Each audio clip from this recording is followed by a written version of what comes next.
Hello കൂട്ടുകാരെ, എല്ലാവർക്കും വീഡിയോയിലേക്ക് സ്വാഗതം. ഞാൻ ഇന്നിവിടെ പരിചയപ്പെടുത്തുന്നത് പീസ് ലില്ലിയാണ്. പീസ് ലില്ലി നിറയെ ഫ്ലവർ വരാനും നിറയെ തൈ വരാനും കേട്ട് ഞാൻ ചെയ്യുന്നതും പോട്ട് ചെയ്യുന്നതൊക്കെ ആയിട്ടൊരു വീഡിയോ ആണ്.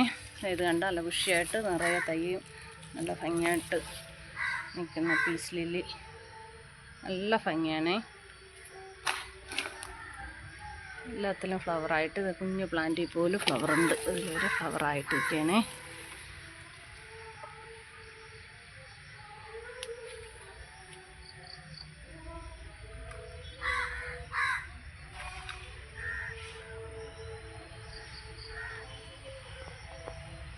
ഇതിന് ഞാൻ കൊടുക്കുന്ന വളം എന്തൊക്കെയാണ് മണ്ണിൽ പോട്ടിൽ ചെയ്യണമെന്ന് ചേർക്കണമെന്നൊക്കെ കൂടെ ഞാൻ കാണിച്ചു തരാമേ.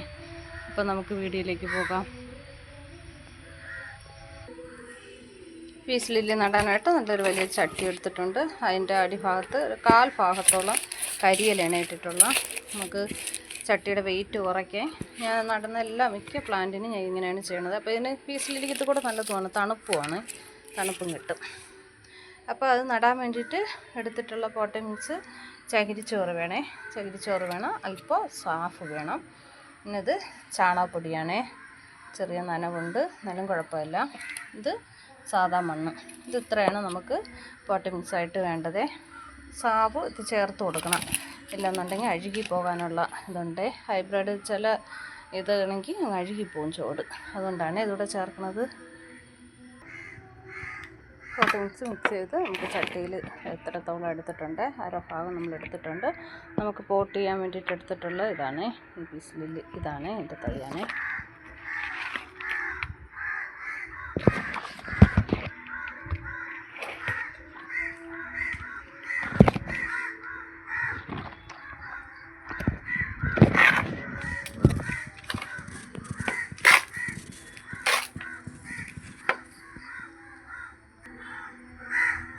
പീസിലില്ല നമ്മൾ പോട്ട് ചെയ്തേ ഇതായിട്ട്. ഇതിനി നമുക്ക് ഇതിൻ്റെ വെയിൽ അതിന് വലുതായിട്ട് വെയിൽ വേണ്ട. വെയിൽ ഒരുപാട് അടിച്ചാൽ ഇലയൊക്കെ അങ്ങ് പൊള്ളിപ്പോവും.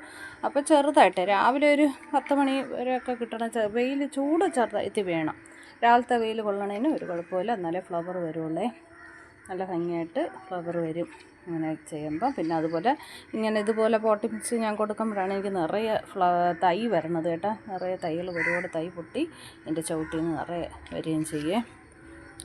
പിന്നെ ഇതിന് കൊടുക്കേണ്ടുന്ന വളം ഇത് തന്നെയാണ്. ചാണകപ്പൊടി ഇടയ്ക്കിടയ്ക്ക് ഇട്ട് കൊടുക്കണം. പിന്നെ എല്ലുപൊടി ഇട്ടാലും നല്ലതാണ്. ഇടയ്ക്ക് എല്ലുപൊടി ഇവിടെ ഇടും. എനിക്കിപ്പോൾ എല്ലുപൊടി കയ്യിലില്ലാത്തതുകൊണ്ടാണ് ഇടാത്ത. പോട്ട് മിക്സ് ചേർക്കുമ്പോൾ എല്ലുപൊടി അല്പം വേപ്പും പിണ്ണാക്കും കൂടെ ഇട്ടാൽ നല്ലതാണേ. പിന്നെ NPK ഇടയ്ക്കൊന്ന് സ്പ്രേ ചെയ്ത് കൊടുക്കണം. അതിൻ്റെ ലീഫിലും ഒക്കെ ഒന്ന് സ്പ്രേ ചെയ്യണം. ചുവട്ടിലൊഴിച്ചും കൊടുക്കണം. പിന്നെ നമ്മൾ ഓർക്കിഡിനൊക്കെ ചെയ്യും പോലെ തന്നെയാണ്. ഓർക്കിഡിനൊക്കെ ചെയ്യും പോലെ ഫ്ലവറിനുള്ള വളം കൂടെ നമുക്ക് ഗ്രീൻ കെയറിൻ്റെതോ അല്ലെങ്കിൽ DAPയോ എന്തെങ്കിലും ഒന്ന് ഇടയ്ക്കൊന്ന് ഫ്ലവറിനും കൂടെ ഒന്ന് ചെയ്ത് കൊടുക്കണേ. അപ്പോഴാണ് നിറയെ ഫ്ലവർ ഈ പ്ലാന്റിന് വരുള്ളേ. അതായിട്ട് ഇൻഡോറായിട്ട് നമുക്ക് വയ്ക്കാം. വീട്ടിനകത്തൊക്കെ സെറ്റ് ചെയ്ത് വയ്ക്കാം. ഇത് വീട്ടിനകത്ത് വയ്ക്കുന്നത് നല്ലതാണ്, നല്ല ഭംഗി നല്ലതുമാണ്. വിഷാംശമൊക്കെ പിടിച്ചെടുക്കുവാനും പെയിൻറ്റിൻ്റെ ഒക്കെ അങ്ങനെ കുറേ ഇതൊക്കെ ഉണ്ട് കേട്ടോ. അതൊക്കെ നല്ലതാണ്. എല്ലാവരും ഇത് ചെയ്യണം. എല്ലാവരുടെ കയ്യിലും ഇത് കാണുമായിരിക്കും. പിന്നെ ഇങ്ങനെ ചെയ്യുമ്പോൾ ഇത്രയും ഇതായിട്ട് ഇങ്ങനെയൊക്കെ ഇട്ട് വയ്ക്കുമ്പോൾ നല്ല ബുഷിയായിട്ട് വരും. പ്ലാന്റ് നല്ല ബുഷിയായിട്ട് നിൽക്കുമ്പോഴാണ് നല്ല ഭംഗിയായിട്ട് വരണത്. അപ്പം നിറയെ ഫ്ലവറും കൂടെ ആകുമ്പോൾ നല്ല ഭംഗിയായിരിക്കും. പിന്നെ നമുക്ക് സാഫ് ഇടയ്ക്കൊന്ന് വല്ലപ്പോഴും ഒന്ന് എൻ്റെ ചുവട്ടിലൊന്ന് ഒഴിച്ചു കൊടുക്കുകയും എൻ്റെ ലീഫിലൊക്കെ ഒന്ന് തളിച്ചു കൊടുക്കുകയും ചെയ്യണേ. ഇത്രയൊക്കെയാണ് ഈ പീസ് ലില്ലിയുടെ പരിചരണം. ഇത്രയൊക്കെയാണ്. ഇങ്ങനെയൊക്കെ ചെയ്യുമ്പോൾ ഇതുപോലെ നിറയെ ഫ്ലവർ നമുക്ക് എപ്പോഴും കിട്ടേ. ആന്തോറിയം കണക്ക് അങ്ങനെ കളറിലെന്നേ ഉള്ളൂ. നിറയെ വലിയ ഫ്ലവർ നല്ല വലിയ ഫ്ലവർ വരും. പീസ് ലില്ലി കയ്യിലുള്ളവരെല്ലാം ഇതുപോലെ ഒന്ന് പോട്ട് ചെയ്ത് നോക്കണേ. അപ്പം നമുക്ക് വെരിഗേഡായിട്ടുള്ള ഇതുകൊണ്ട് അല്ലാത്ത സാധയും ഉണ്ട്. എല്ലാം അങ്ങനെയാണ്. നിറയെ കണ്ട കൈ പൊട്ടി നല്ല ഭംഗിയായിട്ട് വരും. ഇതിനൊക്കെ ഷെയ്ഡ് കൊടുക്കണമെന്നേ ഉള്ളൂ. നേരത്തെ വെയിലത്ത് വയ്ക്കാതിരുന്നാൽ മതി. മഴ കൊള്ളണതിനൊന്നും ഒരു കുഴപ്പമില്ല. വെള്ളം കെട്ടി നിൽക്കാതെ നോക്കിക്കൊണ്ടാൽ മതി. കെട്ടി നിന്നാൽ ചുവട് ചീഞ്ഞ് പോവും. വേറെ ഒന്നും ഇത് പ്രത്യേകിച്ച് ഒരു കെയറും ഇതിന് കൊടുക്കണ്ട. നല്ലതായിട്ട് നിൽക്കും. അപ്പോൾ ഇത്രയേ ഉള്ളൂ വീഡിയോ കണ്ട് ഇഷ്ടമായ എല്ലാ കൂട്ടുകാരും സപ്പോർട്ട് ചെയ്യണം. ലൈക്ക്, കമൻറ്റ്, ഷെയറും ചെയ്ത് സപ്പോർട്ട് ചെയ്യണേ. ഓക്കേ.